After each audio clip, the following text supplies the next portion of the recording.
Number 13 is a composition of two functions. They want us to calculate f of g of x and g of f of x in functional form. So f o g of x written like this is the same as f of g of x written like that. And what I like to do is substitute the g of x for g of x first. So I leave the f on the outside and I put g of x inside the parentheses. And you can see g of x is 2x plus 1.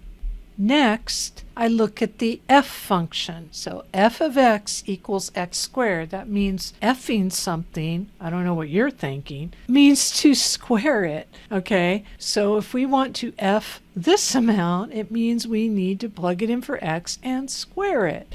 So we're going to plug in this. F of 2x plus 1 means 2x plus 1 squared, which of course is 2x plus 1 times 2x plus 1, and we can work that out and find the answer. So 2x times 2x is 4x squared, 2x times 1 is 2x, 1 times 2x is 2x, and 1 times 1 is 1. And combining our like terms, we get a 4x as the middle term. So f of g of x equals 4x squared plus 4x plus 1 in this case. Now let's go the other direction and figure out what g of f of x is. G of f of x can also be written like this. Let's substitute f of x. It equals x squared. So g of x squared means plug in x squared in the g function wherever we see an x. So we're just going to change that to x squared. We get 2 times x squared plus 1, and that's it. For this next problem involving functions, they want us to find f of -1. That means we just need to substitute -1 for x in the function. So f of -1 equals 2 times parentheses -1 squared minus 5 times parentheses -1 plus 3. So we'll square the negative first to get positive 1. And -5 times -1 is positive 5. So we get 2 plus 5 plus 3. So f of -1 equals 10.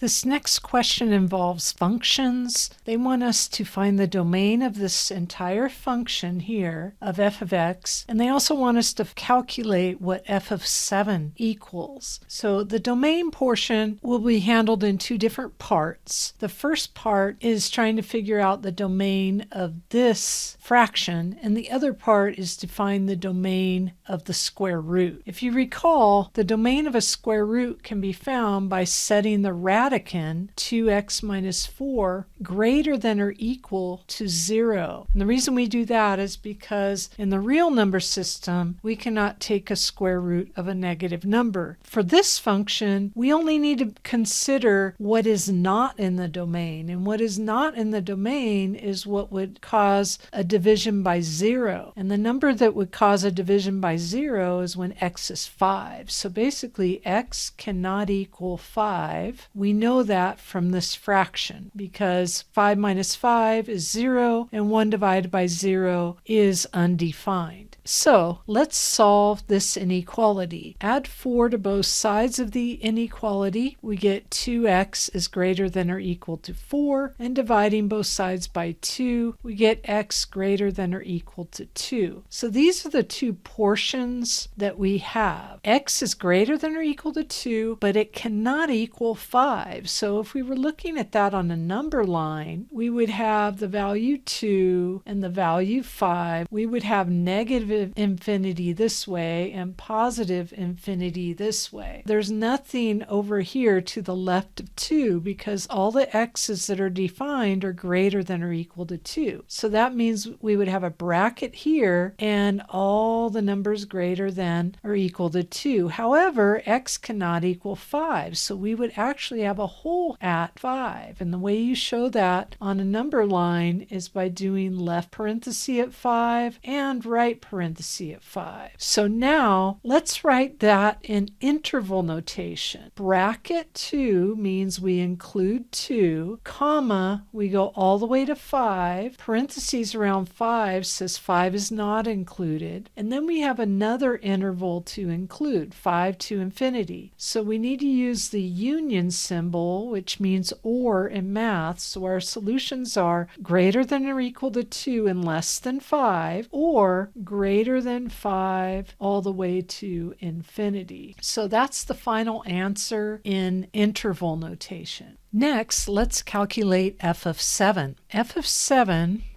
equals, we just need to put a 7 here and here. So square root of 2 times 7 minus 4 plus 1 divided by 7 minus 5. So f of 7 equals the square root of 14 minus 4, so square root 10, plus 1/2. And that's the final answer for f of 7. I encourage you to try all these problems again and see if you can verify them on your own. Thanks for watching this video. Please subscribe for more math tips.